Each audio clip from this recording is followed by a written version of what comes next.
behind the chair for you to have conversations as you wish. Let's have some decorum in the house at least, so that those who are on their feet can be heard and those who are seated can listen. I know many members here who are interested in listening to what is going on. I also know a few who are not interested in whatever is going on in the house. Let's focus on the business of the house. Majority Leader. Thank you, Honorable Speaker. I hope I will be speaking to those who are interested in the business of the House.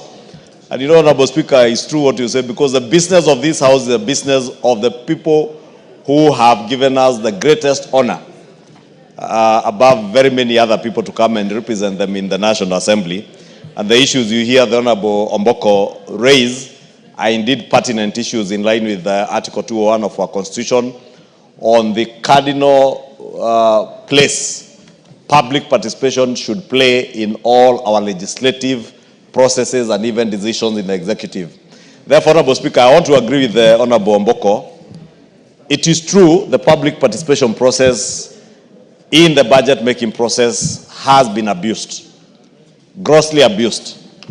And as Honorable Omboko says, that is why you find in a situation where 2 billion shillings was set aside for public participation, those who sat in the budget committee found it prudent or imprudent, whatever the case may be, to put an additional 10 billion shillings. But what is more worrying, Honorable Speaker, is that if the entire 12 billion shillings went to the counties that were slated in for the public participation exercise, then there will be no problem. The problem has come because it is people who have vested interest in those committees where they sit in that then use that opportunity to put projects in their own constituencies and counties far from what was intended by the public participation, Honorable Speaker.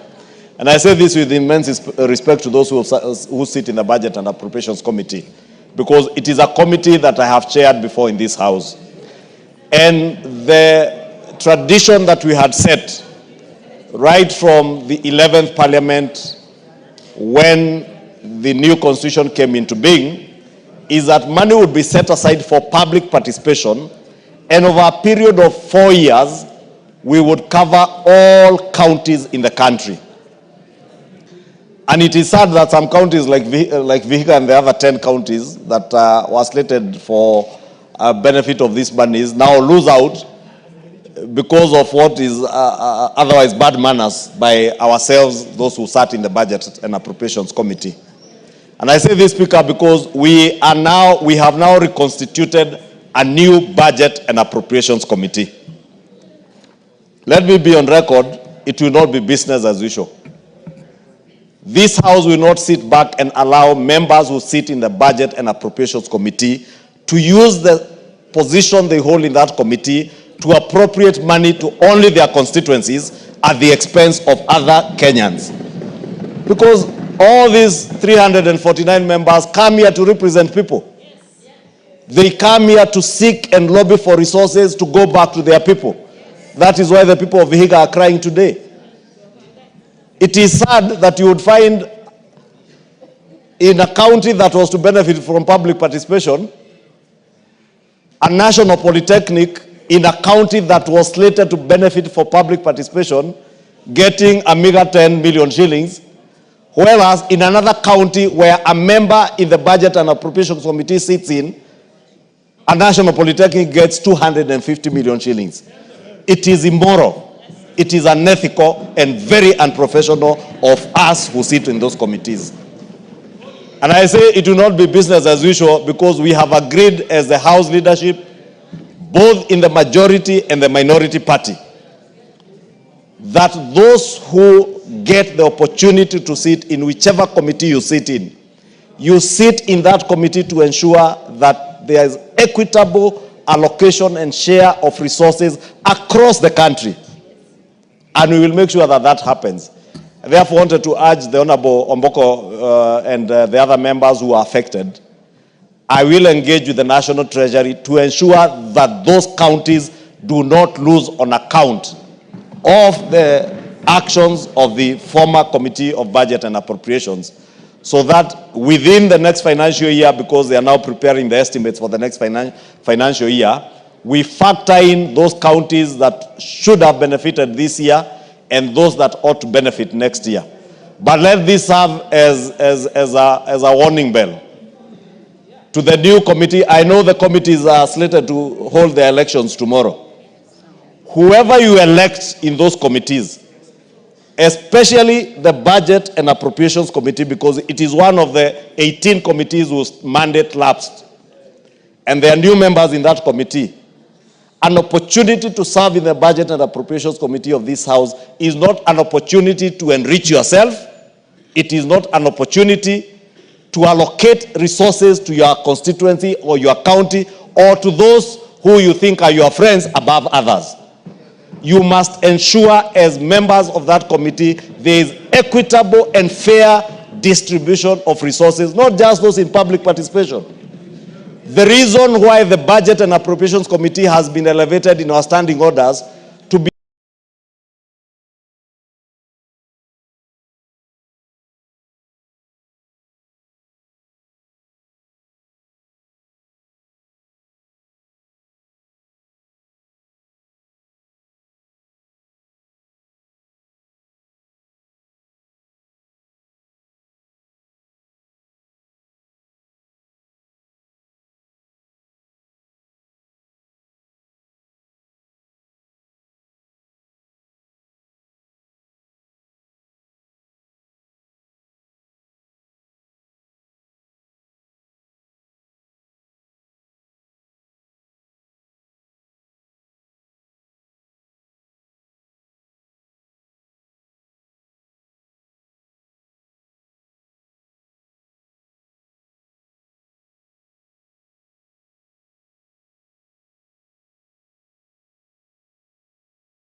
a committee that's all of you to be on the lookout.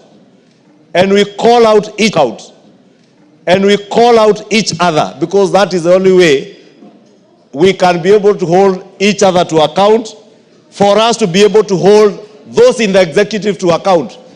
Because even those in the executive, it doesn't mean because you are a cabinet secretary, for instance, for roads or water or energy, that all projects should go to your home county. There must be equitable and fair allocation and share of resources in this country, and that is the spirit that we want to go ahead. Therefore, let me assure Honorable Omboko Milemba, I will pick up that matter with the National Treasury to ensure that none of the counties lose out.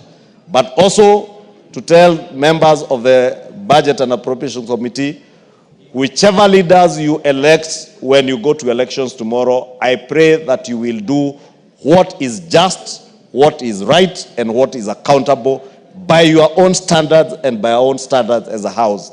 That public participation allocation was meant as seed capital. When you go out and listen to Kenyans, they tell you this National Polytechnic in this county has 20 or 10,000 students. They have hostels that accommodate only 1,000 students. You know, 2 billion shillings might not even be enough maybe to build hostels in that one particular institution. But you put in seed capital, which informs the next budget-making process. Therefore, if, for instance, the Honorable Omboko's constituency in Vihiga, they had a road that was identified as a critical link between his constituency and the county of Kisumu or another neighboring county, and the members of the Budget and Appropriations feel that that road is such a critical link, then they put maybe 50 million shillings or 20 million shillings as seed capital so that they get a budget line that will be added onto in the subsequent financial year's budget. Now, this year they should have benefited to add, but public participation should not be an end by itself. Or you allocate, probably you find a school where they have no classrooms, children, you go to Turkana or maybe to somewhere and find children, especially or Baringo, where people had been displaced by bandits. Classrooms were demolished or burnt down. and you find you can allocate 10 million shillings and give a school money to allow children to go to schools. That was the essence of public participation, but not the kind of abuse that we have seen in the last 2 years. And Honorable Speaker, I want to commit on behalf of the House leadership, in the majority, on the minority side, that we shall make sure it no longer happens in this House. Thank you, Honorable Speaker. Jeanette. Speaker, I don't have much